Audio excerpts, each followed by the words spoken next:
de ce que vivent la plupart des profs de maths. J'ai fait comme vous tous. Là, je suis des études primaires, secondaires et universitaires. Je me suis bien amusé. Et puis, j'ai été enseignant ou formateur, mais à tous les niveaux. Alors, on me dit, c'est pas possible. Ben, j'ai été formateur à tous les niveaux, de la maternelle à l'université. Et ça, c'est une expérience extraordinaire. Alors, comment est-ce que j'ai pu être formateur en maternelle et en primaire? Ben, tout simplement dans le cadre de la formation musicale. Parce que pendant 5 ans, j'ai travaillé 2 jours par semaine avec l'ensemble orchestral de Belgique, qui parcourt les villes de Wallonie et du nord de la France, pour donner une formation musicale aux petits de 3 à 11 ans. Et donc j'ai fait ça aussi. J'ai eu l'occasion donc de visiter un très grand nombre d'écoles en Wallonie. J'ai rencontré un très grand nombre d'instituteurs et d'institutrices. Bah, j'ai enseigné quelques années dans le secondaire, pas longtemps. Je suis très vite passé dans l'enseignement supérieur de type court, puis dans l'enseignement supérieur de type long, et j'ai même, pendant quelques années, enseigné les sciences actuarielles à l'université de Liège. Donc j'ai à peu près travaillé à tous les niveaux. C'est très agréable parce que j'ai pu rencontrer des gens à tous les niveaux. Et les plus intéressantes ne sont pas toujours ceux qu'on pense. Parce que moi, j'ai rencontré des institutrices maternelles qui étaient absolument fabuleuses. Et j'ai eu un plaisir fou à enseigner, en tout cas à expliquer la formation des sons et des notes et le travail sur ma contrebasse, parce que je suis contrebassiste, à des petits bouts de 3, 4, 5 ans. C'était vraiment quelque chose, une expérience très positive. J'ai aussi organisé formation écologue. J'ai organisé à peu près une trentaine de formations écologues dans le cadre de ma carrière. D'ailleurs, avec, pour la plupart, avec Louis ou avec Jacques, et on a fait pas mal de choses. Aussi bien au niveau scientifique qu'au niveau didactique et pédagogique. Et j'ai donc rencontré un grand nombre de professeurs. Je suis aussi le père de 4 enfants qui ont eu donc pendant toute leur session, ils viennent de sortir maintenant, des professeurs que j'ai rencontrés régulièrement. Et enfin, depuis 2 ans, donc depuis qu'on m'a interdit de travailler, parce que je suis à la retraite, j'ai poursuivi une expérience théâtrale. C'est-à-dire que j'ai écrit une pièce de théâtre mathématique que j'ai jouée une trentaine de fois. Et donc j'ai rencontré de nouveau des élèves du secondaire, que j'avais pu rencontrer depuis longtemps, et beaucoup de professeurs du secondaire aussi.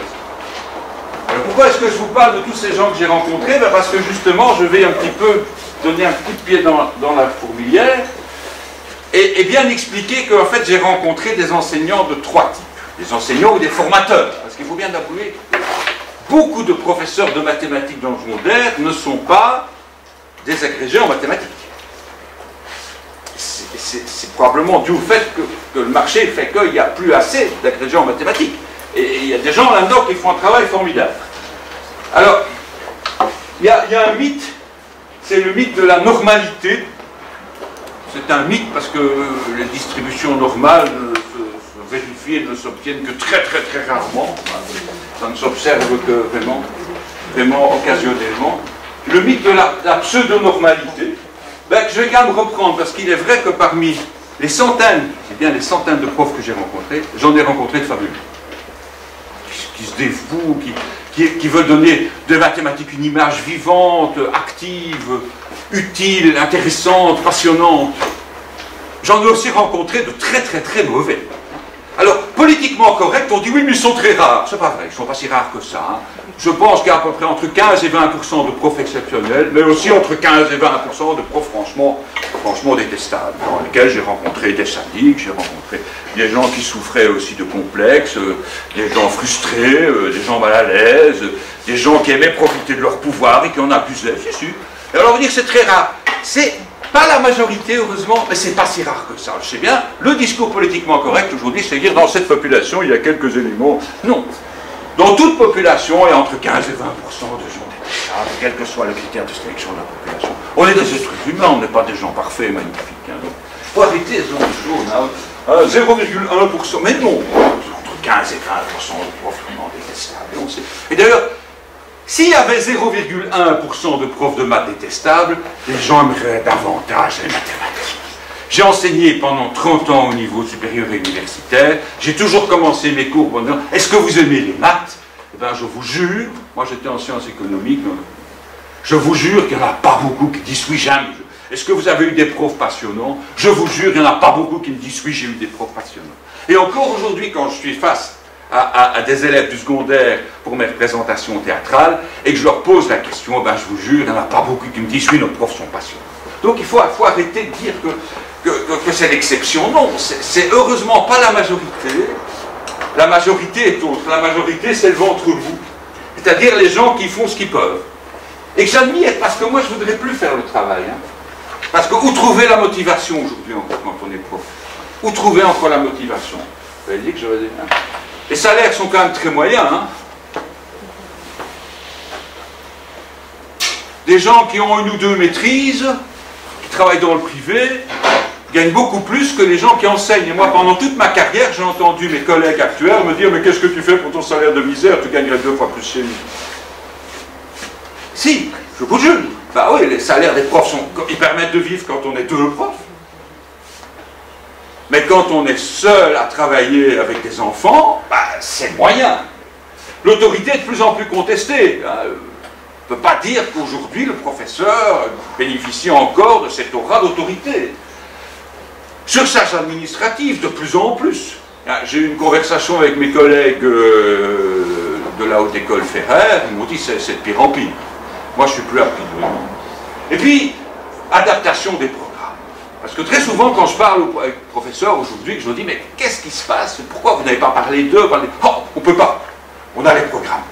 Je ne suis pas sûr, mais pas sûr du tout, que les programmes soient adaptés aujourd'hui à ce qu'on attend, à ce que les gens attendent, à ce que la société attend.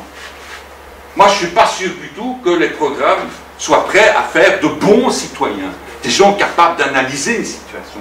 Je ne suis pas sûr. Et quel est le problème? À mon sens, j'ai peut-être tort, hein. Quel est le problème? Ben, c'est que les profs ne sont pas soutenus.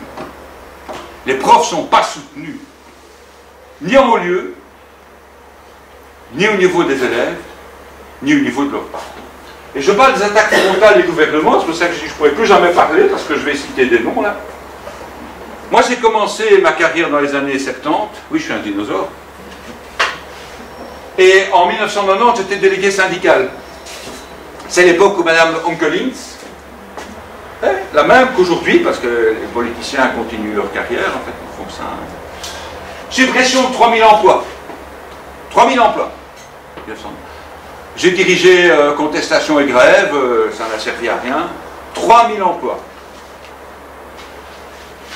Les profs ne donnaient que 19 ou 20 heures, ils pouvaient bien donner 1 heure de plus, n'est-ce pas? La contestation était vivement critiquée, surtout par les milieux de gauche. Moi, je me suis fait traiter de socialo-fasciste par un monsieur qui s'appelle Philippe Moreau. Socialo-fasciste. Et aujourd'hui, vous n'avez pas beaucoup plus de chance. Mais vous ne réagissez pas. Parce que M. Baclaine est occupé à tuer vos retraites.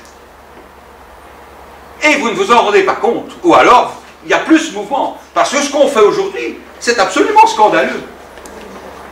On augmente la durée de vos carrières, on diminue l'importance accordée à vos années d'études, et on va vous obliger, tous, si vous n'êtes pas encore à la retraite, comme moi, à travailler jusqu'à 67 ans, sans être sûr d'avoir une carrière complète, parce que pour peu que vous fassiez une thèse de doctorat, ben, vous n'aurez jamais vos 40 années de service. Alors, l'argument... Ben, le ministre, je l'ai entendu, j'ai déjà assisté à plusieurs de ses conférences, et l'argument, c'est ben, forcément on vit de plus en plus longtemps, donc on doit travailler de plus en plus. C'est un argument qui ne tient pas, ni économiquement, ni mathématiquement. Parce que si vous regardez le taux de productivité en Belgique depuis les années 60, il a été multiplié par 4. Alors, la question qu'on peut se poser, c'est faut-il travailler pour travailler ou travailler pour produire? On produit plus qu'assez en ne travaillant que 30 ou 35 ans. Chacun, on produit plus qu'assez pour avoir une société vraiment riche, confortable. Je ne comprends pas cette idée. On vit de plus en plus vieux, donc on doit travailler plus longtemps. C'est tout à fait faux. Et d'ailleurs, il suffit de regarder par exemple le niveau de l'agriculture. Au 19e siècle, 90% de l'activité humaine était consacrée à l'agriculture. 90%, aujourd'hui 3%. Et on produit plus. A-t-on besoin de travailler autant? Je pense que non. Et je vous donnerai un petit exemple tout à l'heure, où vous allez voir effectivement qu'il y a toute une série de paradigmes comme ça qui sont professés doctoralement par les politiques et qui sont économiquement et mathématiquement faux. C'est fatigant. Alors on leur refuge justement de tous ces pauvres profs qui sont agressés par maintenant 40 ans de mesures qui leur demandent de travailler de plus en plus pour de moins en moins d'argent, hein, parce que c'est ça. Hein. Eh bien c'est le formatisme. On donne un cours pépère, on suit le programme, et on ne cherche pas trop loin, on a fait ce qu'il fallait, le journal de classe est en ordre, le cahier de matière est en ordre, on a donné du travail, des exercices, on a fait content. Et donc, justement, ce formalisme mathématique, il est rassurant. Parce qu'il n'est pas contestable, hein, quand on donne des exercices d'algèbre, il n'y a pas de contestation possible, on ne peut pas discuter. Alors que quand on va prendre, comme je vais prendre tout à l'heure, des positions politico-mathématiques, tout le monde pourra contester, dire c'est pas vrai, vous n'avez pas raison, hein, parce qu'on peut me dire c'est pas vrai, on est obligé de travailler plus longtemps, c'est plus difficile. Et puis ça permet de remplacer l'autorité par l'autorité scientifique, c'est incontestable. Et ça conduit à des exercices techniques.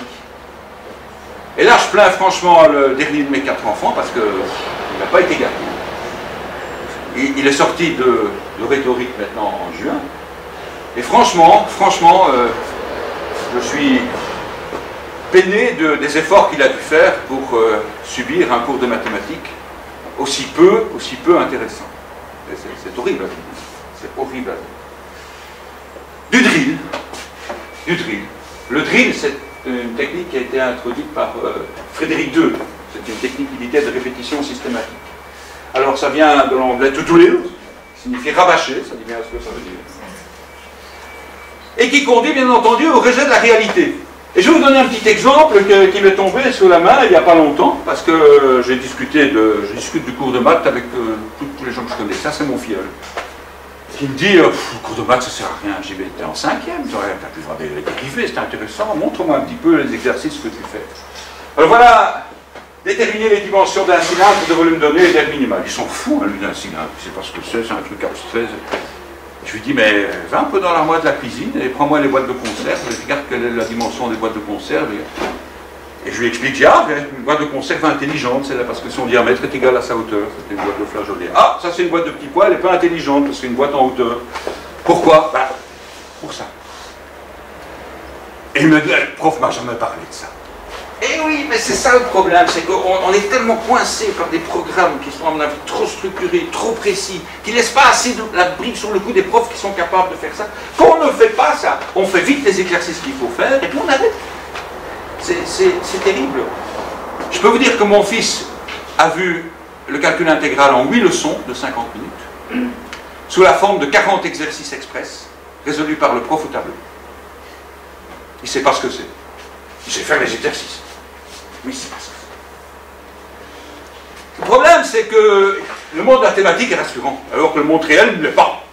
Donc, il faut essayer d'étudier les différences qu'il y a entre le monde mathématique et le monde réel. Alors là, je ne remercierai jamais assez Jacques de m'avoir fait connaître Georges Polya, parce que ça, Georges Polya, ça c'est vraiment le bonhomme important pour essayer de comprendre la différence qu'il y a entre tout ce qui est mathématique et tout ce qui est scientifico-non mathématique. Alors, j'aime bien citer sa date de naissance et sa date de mort, parce qu'il a vécu presque un siècle, et ça me donne du courage, parce que je me dis, tiens, j'ai peut-être encore quelques belles années devant moi. Donc, 1887, 1985. C'est pas mal, il est presque centenaire, super. Mais c'est vraiment un type fabuleux, un peu, parce qu'il a obtenu des résultats, oui, en mathématiques pures, hein, la combinatoire, les matchs aléatoires, et les pavages, ça j'ai découvert il n'y a pas longtemps. Parce qu'en fait, dans les années 20, 1920, c'est lui qui a étudié les pavages de l'Alhambra. Vous connaissez l'Alhambra, la forteresse rouge de Granada, et il a commencé à les étudier de manière scientifique en se disant, est-ce qu'on ne va pas retrouver tous les exemplaires de type de pavage, tels que démontrés quelques décennies avant par un mathématicien russe, dont le nom m'échappe pour l'instant. Et c'est assez amusant parce que ce sont les travaux, justement, de notre ami Polya, qui ont inspiré Maurice Cornelisz-Esker, que les Français prononcent cher. C'est un Hollandais. Esker. Et donc, c'est extraordinaire parce que c'est en lisant dans les années 30, début des années 30, l'article de Polya, il le dit lui-même, qu'il a s'est dit, mais il y a des trucs formidables à faire, je vais exploiter. Donc c'est l'inspirateur. C'est aussi, et ça c'est intéressant, le promoteur d'une didactique mathématique basée sur la découverte par construction. Donc donner du sens aux mathématiques. Donner du sens. Alors ce qui est marrant, c'est qu'en fait, tous ces travaux, ils datent des années 50. Donc ça a 60 ans en haut du sol. C'est extraordinaire, c'est un livre à lire. Et ce qui va nous intéresser, c'est sa production de 58, c'est-à-dire les mathématiques et le raisonnement plausible. Mathematics and plausible reasoning. Parce que ça, c'est justement la réflexion de Polya sur la différence qu'il y a entre les maths et les autres sciences. Le raisonnement démonstratif, celui des mathématiques, permet d'assurer la validité de connaissances. Et on va travailler dans un cadre qui est axiomatico-déductif. Alors que le raisonnement plausible, lui, il sert à justifier certaines hypothèses. Il va être utilisé en physique, en biologie, en chimie, en économie, en finance, etc. Donc là, on est dans un cadre hypothético-déductif. Quelle est la différence entre une hypothèse et un axiome? C'est ça, en fait, la différence entre le monde réel et le monde mathématique. Dans le monde mathématique, on va faire des démonstrations. Donc on va distinguer des propositions qui sont démontrées, d'autres qui nous semblent des conjectures. On va démontrer ce qui, dans un cadre donné, le cadre axiomatique donné, peut être considéré comme vrai sous référence de l'axiomatique. Alors que dans le monde réel, on fait des présomptions. On n'a pas la possibilité de faire autrement. Je suppose que les lois de la physique sont immuables dans le temps. Et donc je suppose que si je lâche cette craie, elle va tomber. Mais je ne peux pas le démontrer. Je ne peux le démontrer que si je fais des hypothèses. Et si je lâche la craie, elle tombe. Donc elle va de nouveau tomber. Mais je ne peux pas démontrer. Je ne peux pas démontrer qu'elle va tomber. Je dois donc distinguer des hypothèses plausibles d'hypothèses qui le sont moins. L'hypothèse que la craie va tomber est plus plausible que l'hypothèse qu'elle ne va pas. Quand j'ai un copain magicien qui me dit « j'aimerais bien une fois faire ça avec toi » et à ce moment-là, je m'arrange pour qu'elle ne tombe pas. Alors, on va me dire, mais donc en mathématiques, tout est objectif, alors que dans le monde réel, tout est subjectif, donc c'est moins bien. Mais non, parce qu'en fait, la subjectivité est subjectivité. Et là, je prends l'exemple d'un super mathématicien dont je parlais tout à l'heure, Bertrand Russell, avec son fameux mythe de la théière, que vous connaissez certainement, qui est génial. Ainsi, entre la Terre et Mars se trouve une théière. On est en orbite elliptique autour du Soleil, entre la Terre et Mars. On va dire qu'elle est tellement petite qu'il n'y a pas moyen d'observer de la mesurer, qu'elle n'a pas d'effet sur la route. Donc il est absolument impossible de démontrer que c'est faux. Pas pour ça que c'est vrai. C'est pas pour ça que c'est vrai. Oui, la deuxième partie du texte est amusante aussi. Ça, je ne l'ai pas en conséquence.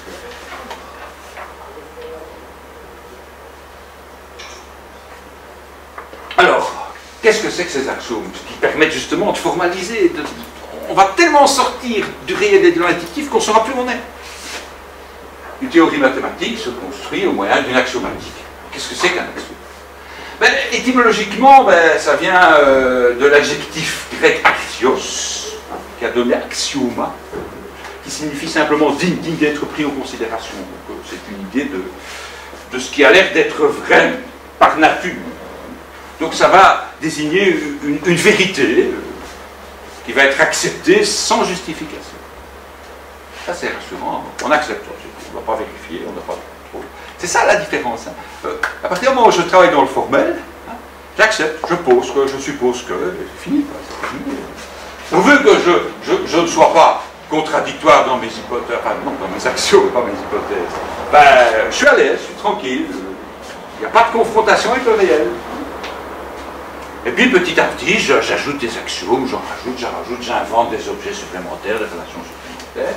Et à partir du moment où j'ai travaillé, j'ai suffisamment d'axiomes, j'ai supposé suffisamment d'éléments existants et de relations existantes, je peux faire des démonstrations en utilisant la logique. Voilà. Très rassurant, non? Mais c'est rassurant, mais c'est limitatif aussi, parce qu'en mathématiques, moi, on ne me demande pas de comprendre le monde. D'ailleurs, la preuve, je travaille avec des objets qui n'existent pas. Une droite, ça n'existe pas. Mais c'est bien commode pour comprendre le monde. Un plan, ça n'existe pas. Une sphère, ça n'existe pas. Mais c'est bien commode, cette idée, pour comprendre le monde. Mais dès que je dis que c'est bien commode pour comprendre le monde, je ne suis plus dans le monde mathématique. Ça. Donc, encore une fois, en mathématiques, la seule chose qu'il faut être, c'est cohérent. Et encore, toutes les théories, on n'est pas sûr qu'elles ne soient pas non contradictoires. On sait en plus de ça que pas mal d'axiomatiques sont en tout cas incomplètes et on n'est pas aussi sûr que ça. Hein. Alors, qu'est-ce que les axiomes? Quelle forme prennent ces axiomes, justement? Comment on construit le formalisme? Ben, je vais prendre le cas du plan euclidien. En fait, le plan euclidien, on le connaît depuis 5000 ans, hein, on travaille dedans depuis 5000 ans, puisqu'on a les tablettes cunéiformes. Et on a les papyrus, le Rhind et surtout le Moscou, qui est quand même extraordinaire à ce niveau-là. Et je suis un peu fatigué d'entendre dire que les Égyptiens ne connaissaient pas les mathématiques, je ne sais pas les mathématiques, parce que quand on regarde, je veux dire, en ayant conscience un petit peu de ce qu'ils y ont mis, quand on regarde les deux seuls manuscrits qu'on a, qui sont des cahiers d'élèves, des cahiers d'école, c'est même pas des grands manuscrits, et qu'on voit le contenu, bah, les Égyptiens, c'est des maths, évidemment. Alors il y a la mathématique grecque, c'est la seule vraie mathématique. Une opinion que j'ai. Seulement, si on veut regarder l'axiomatique, la première axiomatique de la géométrie date de l'extrême fin du 19e siècle. Donc ça faisait 5000 ans qu'on faisait de la géométrie, quand on a commencé à faire de l'axiomatique. C'est pas nécessairement, le formalisme n'est pas nécessairement quelque chose d'utile. Oui, je pense que c'est ça qui fait que les Égyptiens ne sont pas considérés par beaucoup comme des vrais mathématiciens, c'est qu'ils n'étaient pas formels. Ils étaient dans l'exemple. Hein. Pour calculer le volume d'une pyramide tronquée, tu prends ceci, tu multiplies par, tu fais... Ils ne sont pas dans le formalisme. Mais en fait, ils l'avaient acquis sans le savoir. Alors, c'est assez amusant parce que notre ami Hilbert, il dit, bon, ben, il existe trois objets, des types d'objets. Il y a des points, des droites et des points. Et il ajoute, ça c'est peut-être la légende, je ne sais pas, on ne sait pas, on aurait pu les appeler table, chaise et boc de bière. Bon, enfin, ça, c'est ce qu'on raconte partout. Je ne sais pas s'il a vraiment dit ça, je ne suis pas retrouvé, en tout cas. Bon. C'est ce qu'on raconte de lui. Il n'est pas nécessairement la même chose. Alors, il commence par définir les axiomes d'incidence. Je ne vais pas vous les donner tous, hein, simplement pour vous montrer la nature. Hein. Alors, il existe des objets, des points, des droites, il y a un plan. Les axiomes, être situé sur,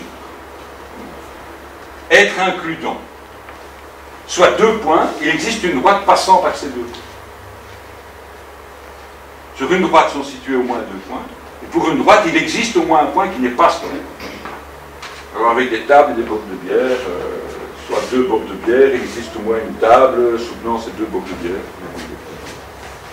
Ce qui est intéressant, c'est de voir que la structure même des axiomes, c'est des hypothèses d'existence.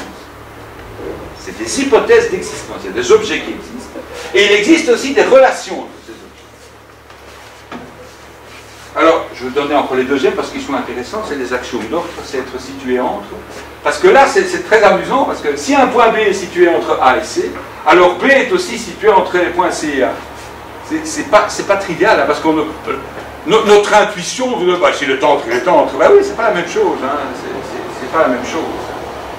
Et il existe une droite qui contient les points A et C. Donc c'est un petit peu le problème, c'est que on a une telle connaissance intuitive, ou apparemment intuitive, ou physique, même la notion de point, de droite et de plan, même si ça n'existe pas, hein, qu'on en vient à se demander, mais pourquoi faut-il préciser cela?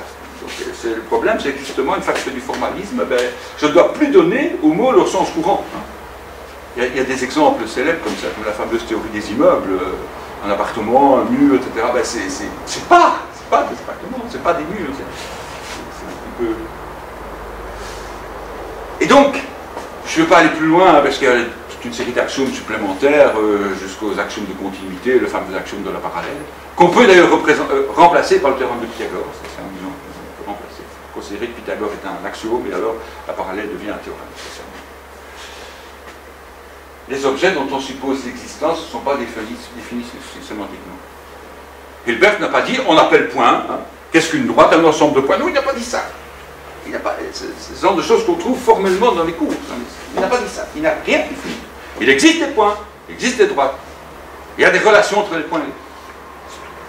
Et toute la construction, c'est ça. L'existence d'objets et l'existence de relations entre ces objets. Et il est évident que pour comprendre, pour s'approprier, on a quand même besoin d'une représentation. Et dès que je suis dans la représentation, je ne suis plus dans le formel. Hein. Donc, j'ai uniquement le postulat d'existence, de l'existence d'objets, et le postulat d'existence, existence de relation, c'est tout. Aucun objet n'est défini. Heureusement, parce que je ne vois pas comment je pourrais définir un point. Je ne vois pas comment je pourrais définir une droite. Je ne vois pas. C'est des objets mentaux. Alors, oui, on fait des maths depuis premier objet mathématique, Ishango, plus de 20 000 ans. Hein? Mais la construction de l'axiomatique est un peu plus d'un siècle. Donc, je me permets de dire que les mathématiciens, jusque-là, ils étaient M. Jourdain de l'axiomatique. Mais il est clair qu'il y avait des axiomatiques implicites. Le mathématicien n'avait pas encore identifié l'existence d'objets et de relations entre objets de manière formelle, donc le formalisme, il existait moins. Hein. En fait, le formalisme, c'est assez récent, hein, toute cette façon de mettre... de s'éloigner de la physique des mathématiques. C'est assez récent dans l'histoire. Donc, moi, je pense justement que pour arriver à comprendre, pour arriver à bien saisir, il faut qu'on conserve un lien avec le réel. Il faut des représentations. Mais dès que j'ai une représentation d'une sphère, c'est plus une sphère. C'est une représentation d'une sphère. Ceci n'est pas une pipe. Hein. Trahison des images, trahison de représentation. Si la sphère, ben, je ne peux pas la montrer. Ce n'est pas un objet. C'est un objet mental. Alors, évidemment, il y a un problème là, c'est qu'à partir du moment où j'utilise à la fois l'intuition et le formalisme, il y a forcément des frictions entre les deux. Parce que, qu'est-ce que c'est qu'une sphère? Comment vais-je expliquer la notion de sphère? Ben, je suis obligé de montrer un ballon, quoi, enfin, une boule en tout cas. Et l'objet mathématique sphère ne va se construire qu'à partir de là. Donc, on a besoin de la représentation. C'est la seule façon pour nous de comprendre. Mais qu'est-ce que c'est que comprendre? Oui, ça c'est dangereux parce que dès qu'on parle de compréhension, ben, comprendre, ça devient une notion subjective. Moi, j'ai eu beaucoup d'étudiants qui m'ont dit, oui, parce que je fais partie des mauvais profs par moment, hein, on fait tous parfois partie des très bons, parfois du ventre mou des quelconques, et parfois des très mauvais. Moi, j'ai fait partie des très mauvais aussi, je n'en disconviens pas. Parce que j'avais compris, maintenant que tu m'avais expliqué, je ne comprends plus. J'ai eu souvent ça. J'ai eu souvent. Je dis, mais tu avais compris, ça veut dire quoi? Ben, il avait acquis les réflexes conditionnés de résolution automatique d'un type d'exercice. Et c'est parce qu'ils aiment. Comprendre, qu'est-ce que c'est que comprendre? Quand est-ce que j'ai compris une notion? Et je peux vous dire, mon expérience personnelle, je ne comprends pas, et puis je dis, ah, c'est évident. Moi, je ne sais pas comment c'est chez vous, mais mon mécanisme mental, c'est ça. Qu'est-ce qu'il veut dire? Ah, oui. Alors, qu'est-ce qui se passe en moi? Qu'est-ce qui se passe qui fait que ça passe de... Je ne comprends pas, c'est évident. Qu'est-ce que comprendre? Je donne un autre exemple. L'ensemble des nombres naturels. Alors, là, il y a une belle axiomatique qui a été proposée par Joseph et Peano. Et il y a aussi celle de von Neumann, que vous connaissez, et que je cite chaque fois, puisqu'elle se retrouve dans la mathématique du chat. Hein. La photo A qui ne représente rien, donc c'est l'ensemble vide. Et la photo B qui représente la photo A, donc c'est l'ensemble qui contient l'ensemble vide. Et donc, par conséquent, on a le nombre 1, puisqu'il contient un élément, et puis on continue comme ça, l'ensemble qui contient l'ensemble vide, et en même temps, l'ensemble contenant l'ensemble vide, etc. C'est von Neumann, c'est très, très intuitif aussi, ça, pour construire tout à partir, non pas du vide, mais à partir de la notion d'ensemble. Ça permet de montrer que le module de base pour faire des maths, c'est la théorie des ensembles. Et donc, Peano. Peano, monsieur, assez marrant, parce que suite à l'essai un peu raté de Zamenhof, il s'est dit, ben, essayons de partir d'une langue existante déjà pour construire une langue universelle. Il est parti du latin. Le latin sans afflexione, donc sans déclinaison, sans flexion. Je ne sais pas comment il faut traduire ça. Et ça n'a pas marché non plus, il n'y a toujours pas de langue universelle. Il est aussi l'inventeur de la fameuse courbe de Piaget, ici, que vous connaissez, qui est un truc assez amusant. Alors, comment notre ami Joseph et Peano définit-il l'ensemble des naturels? Ben, ici, je reprends ce qui nous avait été fourni par Nicolas Rouche, Jacques et moi, comme très belle présentation. J'ai un ensemble E, contenant un élément particulier A, et une application S de E dans E, qui envoie X au reste de X. Je suis dans le formel, hein. Je ne sais pas de quoi je parle, hein. Est-ce que... A ne possède pas d'inverse. Tout élément de E autre que A possède une seule image inverse. Et alors, si un sous-ensemble contient d'une part A et d'autre part S de X, et qu'il contient X, alors il coïncide avec A. Bon. Franchement, on montre ça à des non-mathématiciens, on leur demande qu'est-ce qu'on a défini. Je serais très surpris qu'ils nous disent c'est l'ensemble des nombres naturels. Je ne suis même pas certain que tous les mathématiciens vont tilter immédiatement et constater qu'effectivement c'est ça. Ce qui est intéressant, c'est qu'encore une fois, la structure est la même. Donc on postule l'existence d'éléments, d'objets, et l'existence de relations entre objets. C'est tout. Il y a des objets qui existent, il y a des relations avec. C'est tout. Des objets existent. On ne définit pas un. Je ne sais pas ce que c'est que un, deux. Je peux montrer deux crayons, je peux montrer deux tables, j'ai les deux, je ne peux pas vous le montrer. Je peux en donner une représentation symbolique et formelle. Je peux dire formelle.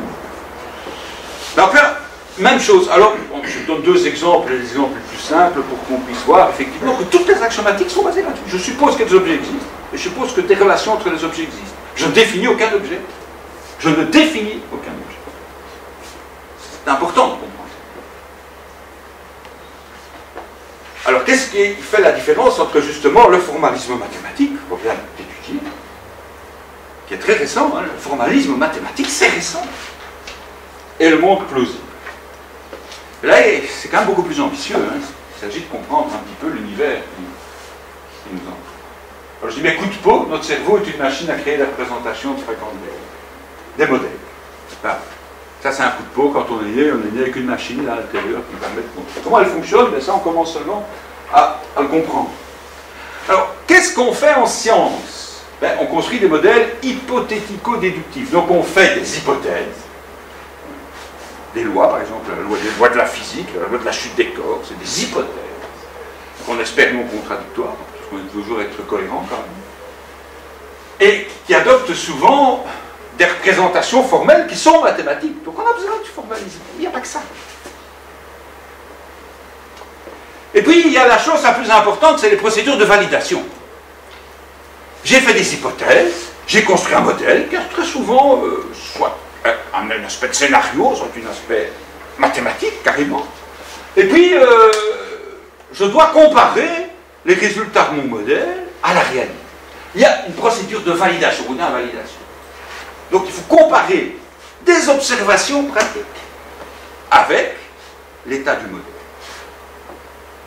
Et ça, c'est très intéressant, justement, parce qu'à partir du moment où je vais avoir des observations qui vont coïncider à peu près, oui, à peu près, jamais tout à fait, hein, eh bien, on va considérer que les hypothèses sont acceptées. Elles sont validées. Par exemple, la théorie de l'évolution est validée par des millions d'expériences. Ce qui n'empêche pas encore la grande majorité des humains de considérer que c'est n'importe quoi. Hein. La théorie de l'évolution, elle est validée par des millions d'expériences. Des millions d'expériences. Et il y a toujours une majorité d'humains à dire non, c'est pas vrai. C'est effrayant, hein. Alors, ça permet de définir la compréhension. Quand est-ce que j'ai compris un phénomène réel? Ben, quand je peux en produire un modèle. Un modèle qui a été validé par les observations. J'ai compris la chute des corps quand je peux décrire à tout moment la position de ma crème. Et quand je compare ma description théorique et ce que j'observe, comme ici sur 50 cm, il n'y a pas beaucoup de résistance de l'air, ça va marcher. Donc je vais dire, dans ce cadre-là, petite chute, 50 cm, c'est pas mal. C'est ça qui est extraordinaire. C'est ça qui est fabuleux, justement. C'est que grâce à ce raisonnement plausible, je peux justement arriver à définir le mot comprendre. Je comprends quand je peux construire un modèle dont les résultats me donnent les observations à peu de choses. Et donc moi je pense justement que le formalisme, qui historiquement n'est apparu que tardivement, ben, je pense que ce formalisme il est probablement nécessaire. Il y a autre chose. Il y a tout ce qu'il y a derrière, il y a toute notre intuition. Moi, je ne suis pas certain que sans avoir vu un trait au tableau symbolisant, représentant une droite, je ne suis pas certain qu'avec la théorie d'Hilbert et son axiomatique, on puisse concevoir ce que c'est que. Quand je dis que je ne suis pas certain, je suis même presque certain du contraire. En tout cas, moi, je n'aurais pas pu. Je n'aurais pas pu arriver au concept de point si on ne m'avait pas fait des petits points ou des petites boules ou des petites croix. Il ne faut pas oublier ça. Eh oui. Et puis il y a une espèce de donnant-donnant. En fait, c'est grâce au réel qu'on a pu construire nos maths. Et c'est grâce aux maths qu'on peut mieux comprendre le réel. Parce que je défie quiconque de bien connaître la chute des corps sans la présentation formelle, vous connaissez. Donc, il y a une espèce de win-win. Donc il ne faut pas se cantonner dans l'aspect purement formel. Et puis il y a aussi le fait que ces considérations au niveau des axiomatiques nous permettent de comprendre un petit peu ce que c'est que nos mathématiques, les mathématiques humaines. Parce qu'en fait, c'est quoi un cerveau? Ben, c'est un ensemble de cellules, d'objets, neurones, et un ensemble de relations entre ces objets qu'on appelle les synapses. Il y a à peu près 10 000 fois plus de synapses que de neurones, ce qui veut dire que c'est assez complexe au niveau du réseau. Pas assez complexe, mais c'est bien. Et donc, en fait, si on regarde bien, on constate que notre cerveau, il est bâti exactement sur le même modèle que toutes nos axiomatiques. Les existences d'objets, les cellules, et de relations entre objets, les synapses. Marrant, hein? Donc, en fait, un concept, qu'est-ce que c'est? C'est un réseau neuronal. Là, je sens que je vais vous faire des ennemis. Chaque fois que je suis en présence d'une réalité, que je grave, c'est un réseau. Par exemple, je sais où j'ai garé ma voiture. Emplacement 284 au parking d'en face. Dans 3 jours, je ne le saurai plus, parce que le synapse sera là. Par contre, je connais très bien certains lieux, parce que j'y vais régulièrement, et donc la relation se conforte. D'ailleurs, quand on garde, il y a des synapses très légers, des synapses qui sont physiquement lourds, costauds. C'est ceux qui correspondent aux réseaux neuronaux que nous utilisons tous les jours, qui nous permettent de reconnaître mes amis, qui nous permettent de reconnaître les lieux où je suis. Et puis les autres, ils sont là, ils vont disparaître. Ça m'étonnerait que dans une semaine, je sache encore que j'étais en emplacement 284 au parking d'en face. En fait, la question, nos cerveaux font-ils des maths? Ou les maths sont-elles simplement une production de notre cerveau?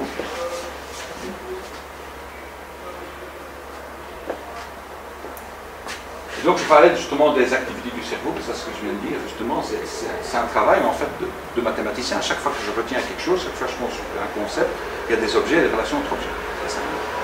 Un souvenir, un mot, une idée, c'est un réseau neuronal.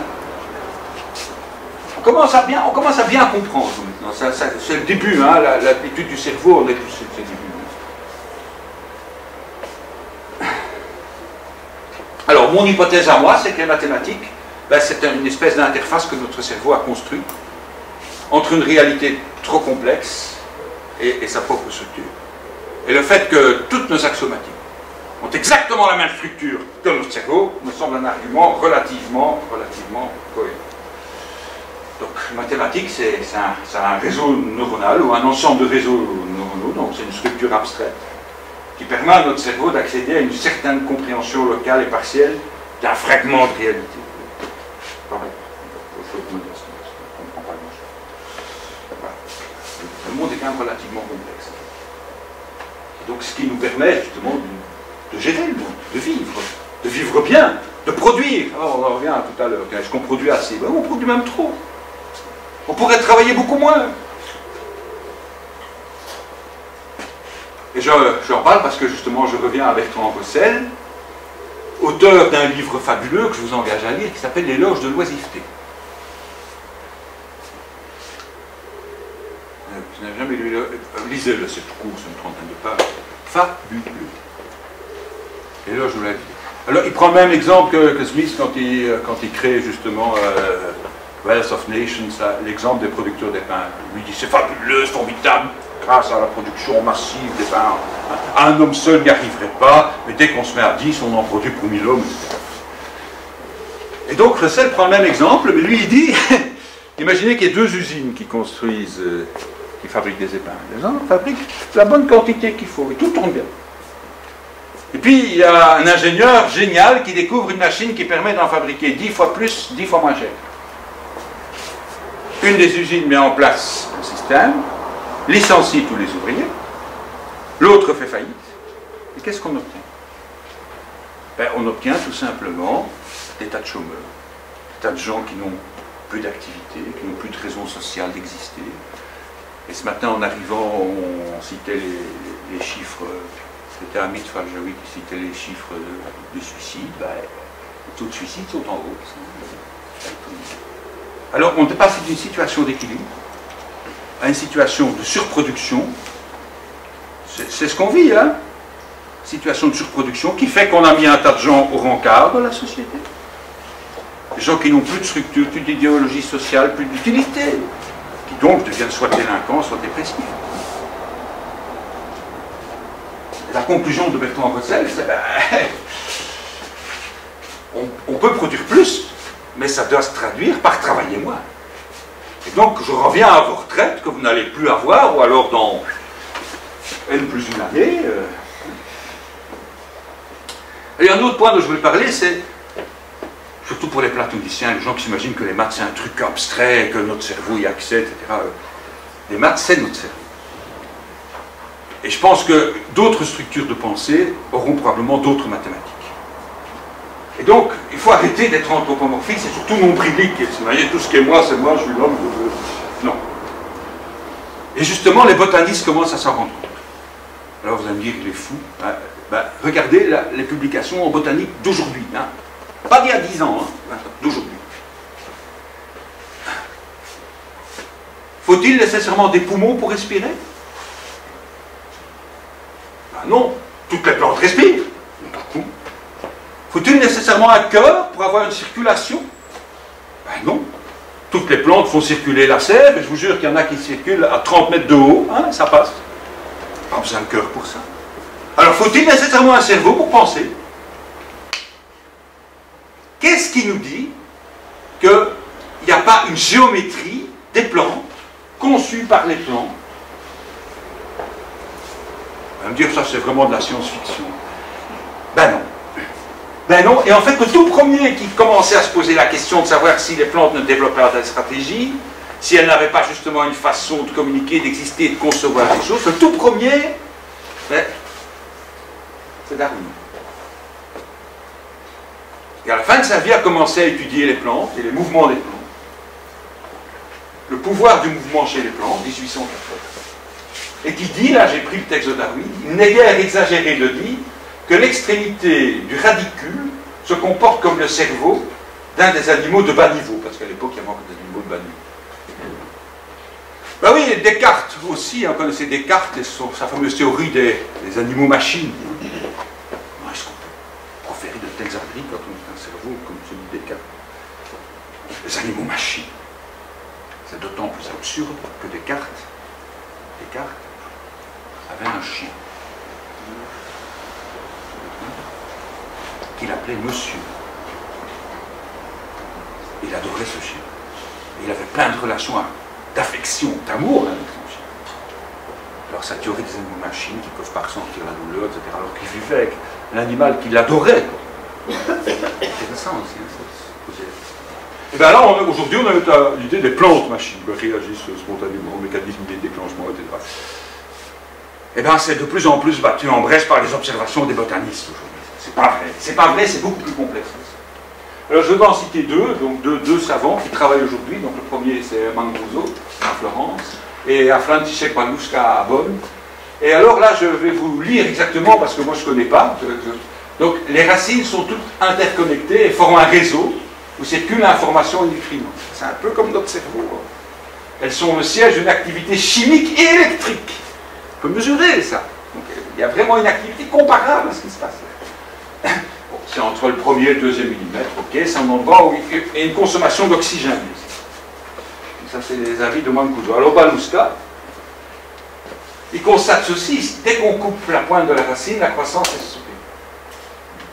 Et alors, ce qui est aussi extraordinaire, c'est qu'on commence à observer des neurotransmetteurs. La sérotonine, la dopamine, l'hormone du plaisir. Chez les plantes. On constate la présence de l'hormone du plaisir chez les plantes. Et le glutamate, on n'a pas encore compris exactement. C'est pas le cas. Mais les plantes communiquent. Et les plantes ont une idée de la structure géométrique du monde. Elles expliquent à leurs voisines ce qui se passe. Si l'une est agressée, les voisines qui le peuvent, les plantes voisines de la même espèce, comprennent le message et se défendent. Il y a des guerres des plantes. Il y a des plantes qui ont tué d'autres. Non, mais c'est extraordinaire. Il y a aussi des stratégies, des projections dans le futur. C'est terrible, parce que plus on étudie les organismes en botanique, et plus on se rend compte qu'elles sont infiniment plus complexes qu'on avait supposé. Les plantes, ou sur les plantes. Ben non. Il y a même des stratégies. Ben oui, on étudie les vignes pour l'instant qui produisent des vrilles un peu partout pour s'accrocher. Et puis on constate que quand on modifie la structure de l'espace, les vignes anticipent les modifications futures de la structure géométrique de l'espace. Que vont faire les végétaliens le jour où on s'apercevra que les plantes sont des organismes aussi complexes que nous? Non mais elles sont le résultat d'1,5 milliard d'années d'évolution comme nous. Pourquoi serait-elle moins complexe? Pourquoi serait-elle plus simple? Alors, les plantes ne pensent pas. Mais on n'en sait rien. Aujourd'hui, il n'y a plus aucun botaniste qui fait de la recherche dans le domaine qui ose dire ça. C'est assez récent. Hein? Quand je raconte ça, en général, on me parle pour un fou, mais les botanistes pas. Les botanistes pas. Donc, les mathématiques du XXIe siècle sont celles du vivant. Je pense qu'à partir du moment où on aura bien compris, si on comprend la conceptualisation peut-être, notamment de la géométrie de la plante, de certaines plantes, on aura peut-être fait un grand pas. On se dira, ben, nous avons une conception. Nous avons une axiomatique. Il y a d'autres axiomatiques. Hein. Et les problèmes sont ou ne sont pas résolubles dans une ou l'autre. Hein. La trisection de l'angle en axiomatique de l'origami est parfaitement résoluble. Pour moi, c'est ça. Les mathématiques du XXIe siècle sont celles du vivant. Alors là, c'est le vrai problème, c'est qu'en fait, nous sommes suffisamment complexes, notre machine à penser est suffisamment complexe pour que nous soyons conscients de notre finitude. Et ça, c'est bagué, vous savez qu'on va mourir, c'est pas drôle, on n'a pas envie. Enfin, moi, j'ai pas envie, moi, je m'en vais. Mais d'un autre côté, je crains qu'il ne soit peut-être trop élémentaire pour arriver à comprendre. Est-ce que notre cerveau sera capable de comprendre le fonctionnement de notre cerveau? Est-ce que nous arriverons à construire les mathématiques du vivant? Pour l'instant, on commence. C'est vraiment un début. Hein. Alors, pour terminer, je pose la question dans le cadre des programmes, où peut avoir lieu cette rencontre entre le démonstratif et le causif, justement, entre le réel et le formel. Et c'est surtout en statistique, en calcul des probabilités. Je vais donner un ou deux exemples. Mais il faut encore faire ça de manière correcte. Ce n'est pas toujours le cas. C'est un petit peu en mathématiques financières, et dans le programme, il y a moyen d'en mettre. C'est un peu intéressant. Alors ça, c'est tout à fait marginal, c'est pour ça que c'est beaucoup le cas en physique, mais très souvent, c'est les profs de physique qui le font. Parfois en totale inadéquation avec le cours de maths, d'ailleurs, utilisant la dérivée 3 mois avant que le prof ne l'explique, et des choses comme ça. Expérience personnelle avec mon fils. Et donc, il faudrait que la formation en statistique soit bien. Alors, heureusement, les progrès sont là. Parce que moi, je suis sorti il y a plus de 40 ans. Eh bien, je vous jure, quand moi je suis sorti il y a plus de 40 ans, la grande majorité des mathématiciens n'avaient aucune formation en statistique. Parce qu'il y avait le clivage mathématique pure, mathématique appliquée. La plupart des gens qui se destinaient à l'enseignement faisaient mathématiques pures et avaient, en tout et pour tout, sur leurs 4 ans, à l'époque c'était 4 et pas 5 de formation, 0 heure de statistique. Aujourd'hui, ça a changé. Donc il y a des vrais progrès en ce qui concerne l'enseignement. Heureusement. Mais enfin, il y a quand même encore un tas de profs qui subissent la mauvaise... Moi, je n'ai pas eu de formation didactique du tout. Hein. Je le dis sans honte. Hein. Moi, j'ai été agrégé de manière absolument scandaleuse, sans aucune formation, sans aucun stage, sans aucune compétence. Je le dis. Vous allez me dire, ouais, c'était à 40 ans. Je ne sais pas comment ça se passe aujourd'hui. Mais je vais vous donner un petit exemple de cette dictature du formalisme. Exemple d'exercice donné à mon fils. On jette 2 dés. Calculer la probabilité d'obtenir un nombre suivi de son double. Exercice d'interrogation de mon fils. Je n'ai pas changé de virgule. Dans l'image du prof, le jet de 2D, c'est un tableau de nombres. C'est ça. Il ne s'est pas jeté physiquement 2D, il ne s'est même pas rendu compte ce que c'était que jeter 2D. C'est ça. C'est ça, c'est tout. Et donc, il dit, je regarde dans le tableau un nombre suivi de son double, un nombre suivi de son double, il y en a 3. Probabilité 336. Un cours qui est donné dans cet état depuis 10 ans. Je vais te faire des ennemis. Clairement, le prof s'est jamais posé la question, n'a jamais jeté 2 dés. Hein. Parce que quand je jette 2 dés, je ne sais pas qu'il y a un premier et un deuxième. Hein. Et donc, la solution proposée par mon fils, qui était fausse, c'était si 36e. Parce que lui, quand il jette 2 dés, parce qu'il a vraiment jeté 2 dés, parce que moi, quand je... Mon fils n'est pas très bon en maths, donc tous les cours, je faisais avec lui. Donc je faisais l'expérience avec lui, je lui ai montré ce que c'était que jeter 2 dés. Et donc c'était faux, évidemment, ça. La dictature du formalisme, hein. Dans l'esprit du prof, il n'y avait que le tableau de résultat, il n'y avait pas le geste, il n'y avait pas le réel. Bon, il faut bien avouer, à décharge du professeur, que mon fils est allé le trouver en lui expliquant et qu'elle s'est rendue compte et qu'elle a dit « Ouf, non de non, qu'est-ce que j'ai fait ?» Mais je pense que c'est même pas sa faute, parce qu'on impose tellement le formalisme qu'on finit par oublier qu'il y a du réel derrière. Et quand on fait des stats ou des probas, il y a du réel.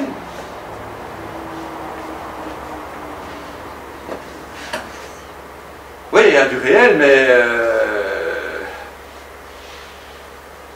c'est ça qui est embêtant, c'est qu'à partir du moment où je suis dans le réel, ça devient plus difficile parce que ça devient plus nuancé. Quand je fais un exercice en statistique, quand la variable est-elle discrète et quand est-elle continue? Encore un exemple de variable continue, à la solde, enfin à la mode de certains professeurs, ben, les soldes des comptes en banque. C'est une variable discrète, hein, quelqu'un vous finit dans la possible. Parce que racine de euro, il y a très peu de gens qui ont ça sur leur compte en banque. Confusion entre une formule et sa signification. Qu'est-ce que la moyenne? Oh, on fait la somme et on divise par nous.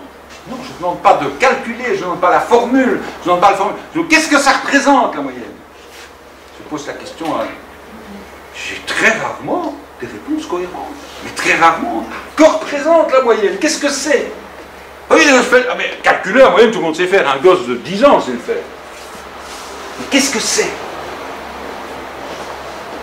Eh oui, et c'est valable pour tout. Hein. Qu'est-ce qu'un écart type? Moi, je sais toujours pas ce que c'est qu'un écart type. Je peux le calculer. Mais savoir ce que c'est, ça, je ne sais toujours pas. Mais enfin, je ne fais des stats que depuis 45 ans.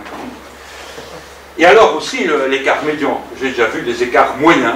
Donc, une confusion entre les métriques et tout, ça ne veut strictement rien dire. On ne sait pas ce qu'on fait. On fait des calculs, on a des réponses. Elle est bonne ou elle est mauvaise, on est content, on n'est pas content. Mais qu'est-ce qu'on a calculé quand on a calculé une moyenne? Quand est-ce qu'il faut utiliser la moyenne ou la médiane? L'ancienne a fait un exposé là-dessus, dont j'ai eu des échos. Je n'ai malheureusement pas pu assister. Très favorable. On m'a dit que c'était fabuleux. Ben justement, quand est-ce qu'il faut utiliser la moyenne? Si je ne sais pas ce que c'est que l'objet, si je peux simplement le calculer, je ne peux pas savoir. Il faut être dans le réel. Hein. Et alors, il y a un truc que je ne supporte plus, moi, c'est les histogrammes.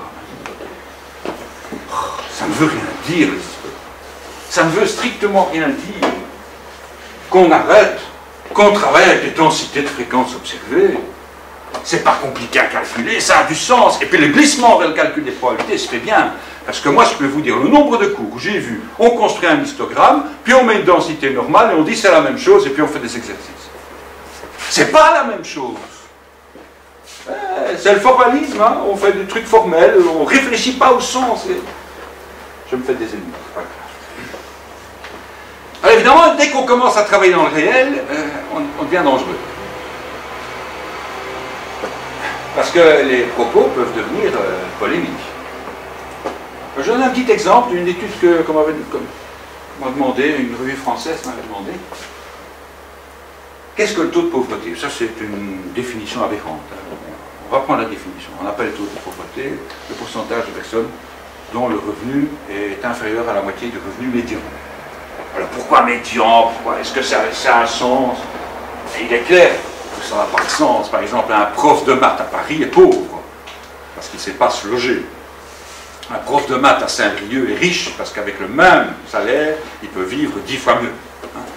Parce qu'un appartement de 100 mètres carrés à Paris va coûter à peu près 10 fois plus que le même appartement à Saint-Brieuc.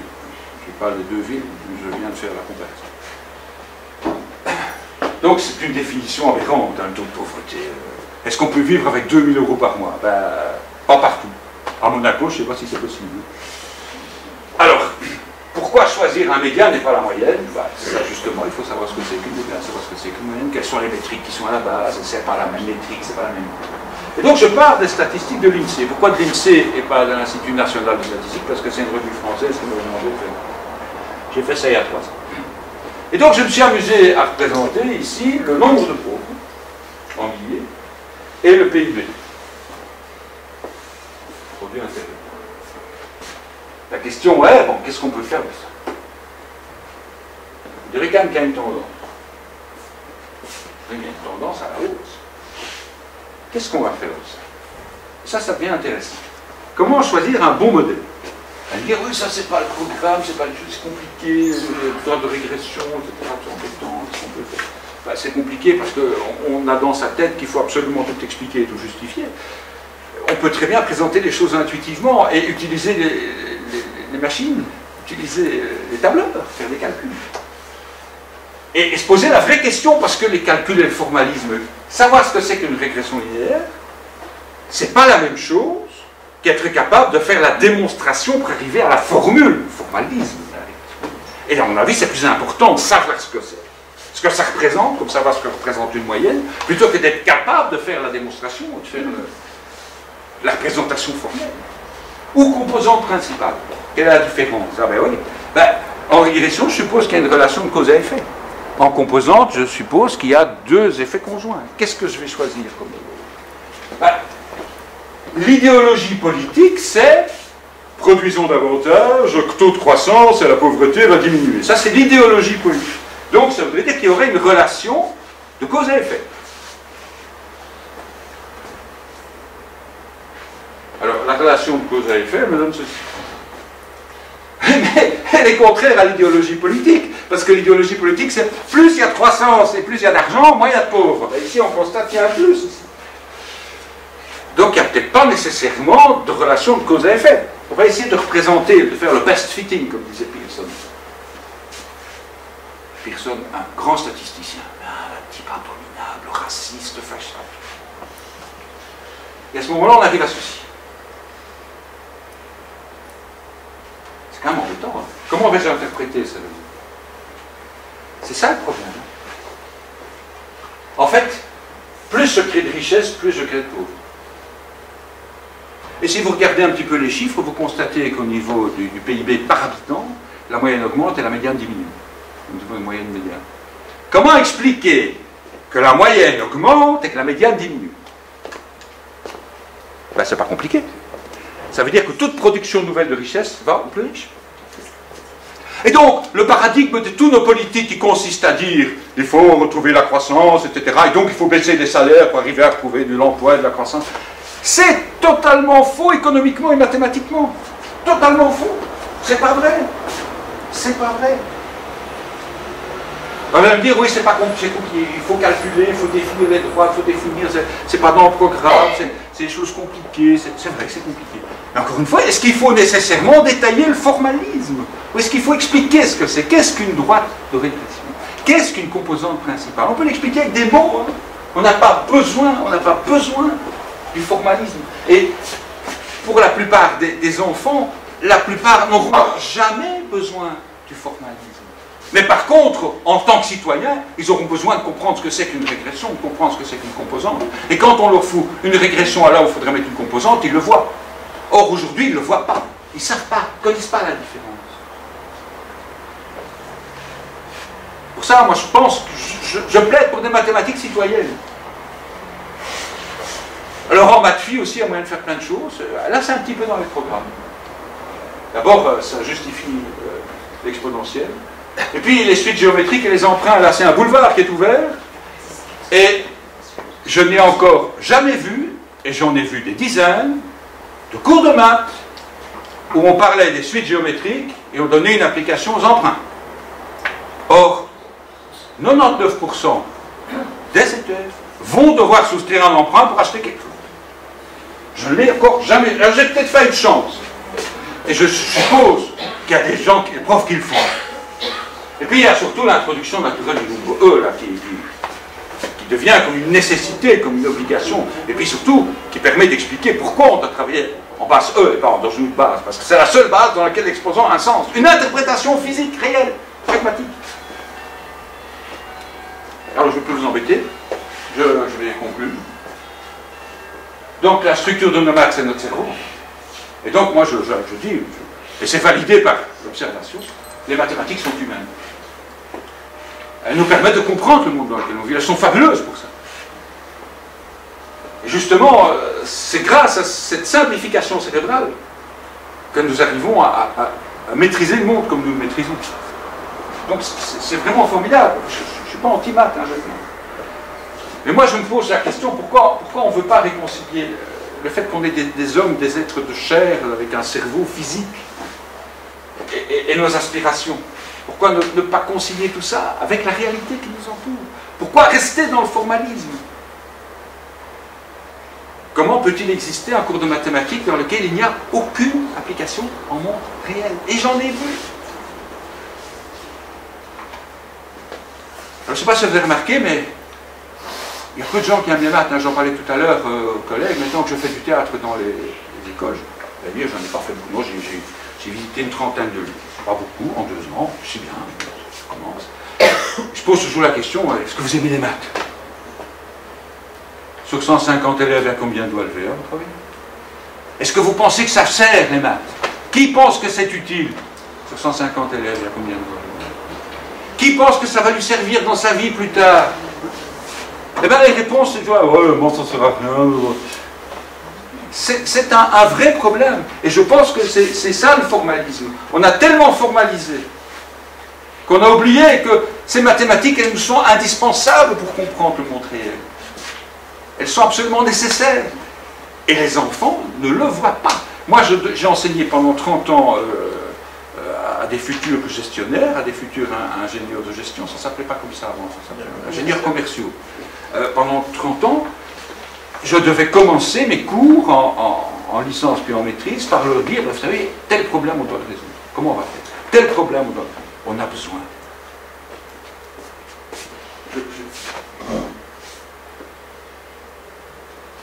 Merci de votre attention.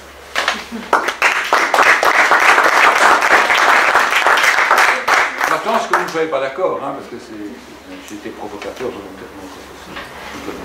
Oui, monsieur. Il y a déjà parlé des axiomatiques ouvertes, ouais. Dans la sélection, dans l'histoire de mathématiques. Oui, c'est ce que je dis, oui. Oui, oui. Mais le clic, par exemple, l'action, c'est un des premiers, même alors quelqu'un qui se fait mieux en histoire que moi. C'est-à-dire que ça ne s'appelait pas encore comme ça, quoi. Il y avait des vérités acceptées dans le cadre des philosophico-mathématiques. Les éléments d'Euclide ont déjà été... Ils travaillaient essentiellement par représentation géométrique, par représentation physique, Euclide. Je ne pense pas qu'Euclide ait défini vraiment une axiomatique au sens où nous l'entendons. Il y a les éléments d'Euclide qui reprennent des choses qu'on accepte et des choses qu'on n'accepte pas, comme des vérités évidentes. En fait, le passage de l'évidence à l'axiome, c'est-à-dire à l'arbitraire, n'est apparu que tardivement. Et d'ailleurs, le combat des non-euclidiens et euclidiens est bien là pour montrer que jusqu'à présent, jusque-là, jusqu'au XIXe siècle, on considérait justement qu'il y avait des évidences. Et on a quitté le culte de l'évidence pour le culte de l'axiome. C'est ça, pour Euclide, il y avait des évidences, mais qui étaient dictées par le physique. Hein.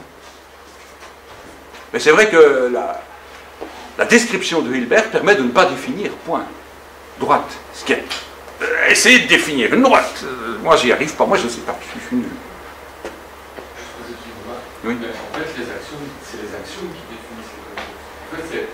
En fait, on définit. C'est ça la définition de l'approche mathématique. Oui, c'est bien pour ça que c'est pas intuitif. Hein. Mais les axiomes sont en général communément acceptés. Ah, je dis pas qu'ils sont... Non, ils sont tout à fait... Les théories sont bien construites, hein. Mais ils sont acceptés parce qu'on ne peut pas faire autrement. Mais, historiquement, comme vous le rappelez, ils sont apparus très tardivement. Et deux, ça manque quand même de relation avec le concret. Hein. Franchement, quand vous regardez l'axiomatique des nombres naturels de notre ami Peano, qui est celle qui est le plus souvent utilisée, hein, des deux quintes fait la même, hein, à peu près, est-ce que ça vous donne vraiment l'idée de ce que c'est qu'un nombre naturel? C'est la force de l'abstraction. C'est aussi la faiblesse de l'abstraction. Parce que justement, on a perdu le contact avec la réalité. Et d'ailleurs, si vous voulez prendre l'ensemble des nombres pairs, vous pouvez adopter la même axiomatique.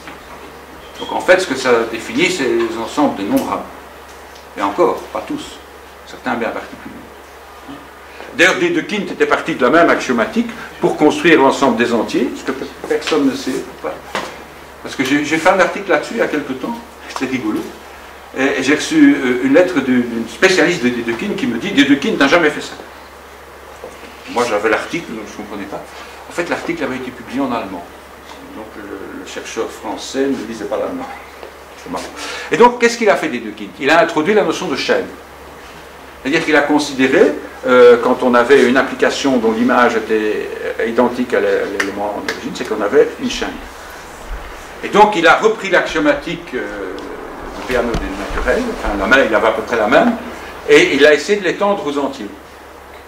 Et si on l'étend, si on reprend successeur 2 et qu'on veut une chaîne, eh bien, on retrouve effectivement, si chaque élément a effectivement un successeur et un successeur moins 1, on retrouve une chaîne avec la même application S. Et donc, il a appelé l'ensemble des entiers K. C'est pour ça que chez Dedekind, l'ensemble des entiers s'appelle K comme Ket, la chaîne. C'était la chaîne par excellence, Ket, K. Z, c'est arrivé après. Lui, il appelait ça. C'est pas mal, je trouve ça, K, la chaîne par excellence.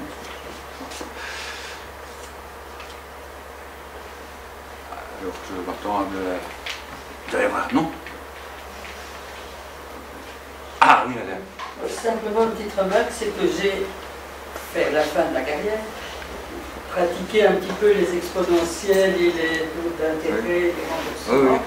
Et c'était, j'ai d'abord beaucoup étudié, moi, rentrer dedans, ça ne m'intéressait pas des masses.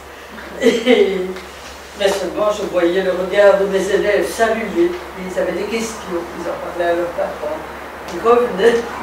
Et ceux qui n'aimaient pas trop les maths, ce cours-là. Ben vous apportez de l'eau à mon moulin, alors, parce que. Absolument.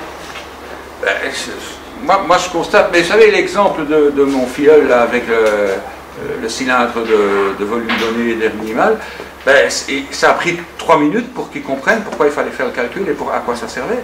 Et on ne lui a pas dit. C'est peu de choses. C'est peu de choses. En fait, cet exemple, je lui dois la plus belle rencontre de ma vie, c'est-à-dire Jacques. Je peux le dire, parce que comme maintenant je suis en vous. Parce que quand j'ai commencé à enseigner dans le secondaire, j'ai pas enseigné longtemps, j'ai rencontré un autre Jacques, c'était pas Jacques Bert, c'était Jacques Van den Dries, et on avait cette idée justement de rendre les choses concrètes. Et donc on a construit 30 petits problèmes. Et quand Jacques m'a envoyé son premier livre, je lui ai expédié les 30 petits problèmes. C'est comme ça qu'on s'est rencontrés. En fait, on s'est rencontrés grâce à ce problème-là. Parce que c'était le point de départ de notre réflexion, c'était ça. Pourquoi les boîtes de conserve Marituma sont-elles mal faites? Elles sont mal faites. Est-ce qu'on peut montrer qu'elles sont mal faites? Et c'est comme ça que j'ai rencontré Jacques. Et ça fait maintenant combien d'années qu'on collabore, Jacques? Plus de 30 ans. Notre premier livre, on l'a sorti en 87, 88, je ne sais plus. Donc ça fait 30 ans de collaboration grâce à ce problème. Et alors je l'ai retrouvé chez mon filleul. Et on n'avait pas fait ce petit plus, quoi. Je comprends pas. Je suis un mauvais. Mais le prof a peut-être dit qu'il n'avait pas écouté. C'est une hypothèse. C'est une hypothèse.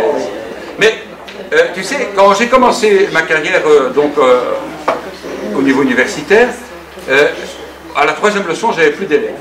J'avais plus d'étudiants. Parce que je me suis dit, on doit voir ça, ça, ça et ça en maths, on va commencer en maths. Et je n'avais pas motivé. Et donc j'ai dû les récupérer, ce qui n'est pas évident. Et en fin de carrière, je consacrais les premières heures de cours à leur dire voilà les problèmes qu'on doit résoudre. Voilà ce qu'on doit faire. Voilà, c'est pas facile, on va avoir du mal. Et c'est un travail qui est nécessaire. Alors on me dit oui, mais quand on a un programme, on n'a déjà pas le temps de le faire parce qu'il est trop lourd. Et c'est vrai. Et c'est un travail qui est nécessaire. Moi je devais le faire. Moi, je te dis, quand j'ai commencé à donner les cours de finance stochastique, au 3e cours, j'avais plus personne. Bon, ils ont tous dit non, ça c'est... Donc je me dis non, ça, je me plante complètement, je me trompe, je suis obligé de faire autre chose. Et donc je leur ai dit, mais on en a besoin, il faut le montrer. Il faut une carotte. Il faut aussi un bâton, il faut un peu de formalisme. Enfin, je suis désolé d'avoir à le dire, mais les profs de maths de mon fils, c'est des profs de piano qui n'ont jamais fait que des gammes. Ils n'ont jamais fait de musique. Et c'est d'un triste. C'est d'un triste. C'est ça le problème. Le formalisme, c'est les gammes. On en a besoin. On a besoin aussi de faire de la musique. On a besoin aussi de montrer que ça éclaire le monde, que ça permet. Et je suis désolé, mais l'expérience que j'ai montre que ça, c'est pas souvent le cas. Et depuis 2 ans que je n'ai fait visiter qu'une trentaine d'écoles, donc c'est pas représentatif, etc. Le retour que j'ai des élèves, c'est les maths, ça sert à rien. Et je trouve que c'est un triste retour.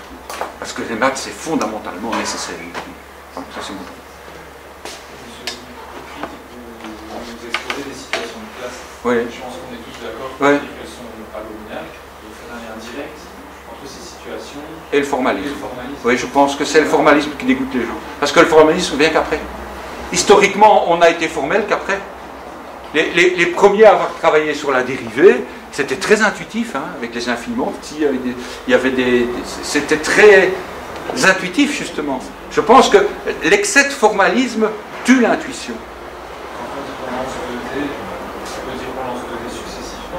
Oui, Il y a aucun mais le prof l'a pas fait. formalisme là-dedans. Oui, mais Ah oui, mais ça veut dire qu'il ne s'est pas rendu compte. C'est la lourde imprécision. Il ne s'est pas rendu compte que ce qu'il expliquait n'était pas confrontable avec le réel. C'est la confrontation avec le réel qui manque.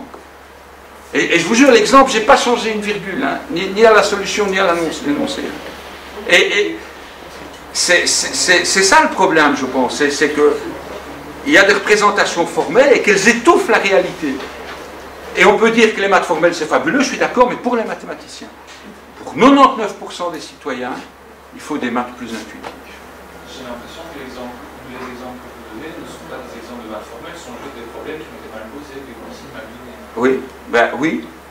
Mais je pense que c'est l'aspect formel qui détruit justement. À partir du moment où je me place dans un cadre où je ne fais que des maths, ben forcément dans ce cadre-là, je perds tout contact avec la réalité. Le contraire est mauvais aussi. Vous avez critiqué le drill par exemple. Ah oui, mais le drill, mais je ne sais pas si c'est encore utile. Et on a dit il y a quelques années que c'était plus utile, on est en train de faire plus temps. Un petit peu. Ah, un petit peu.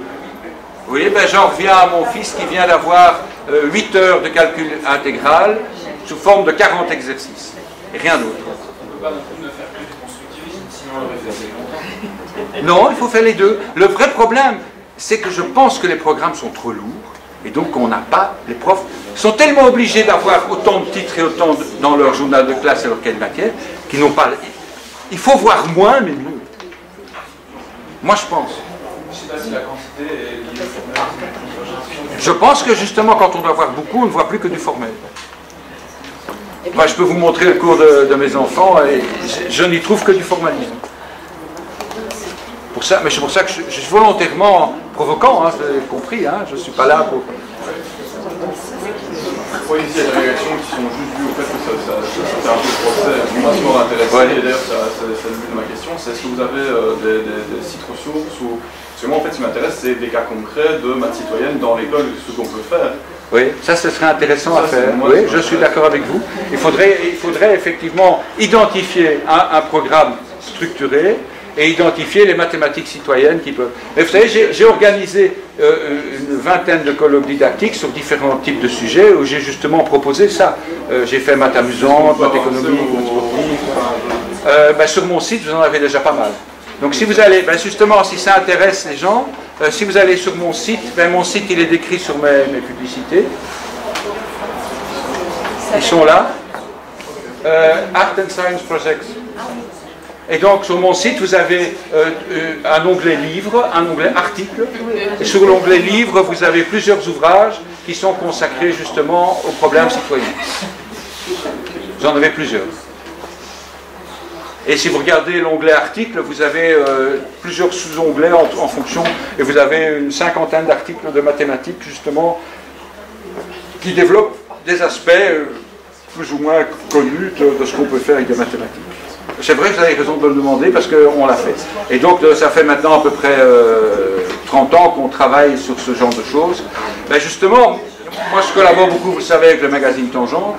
Ben justement, ce qu'on essaye, c'est faire ça, c'est de montrer que les mathématiques, elles peuvent avoir un lien.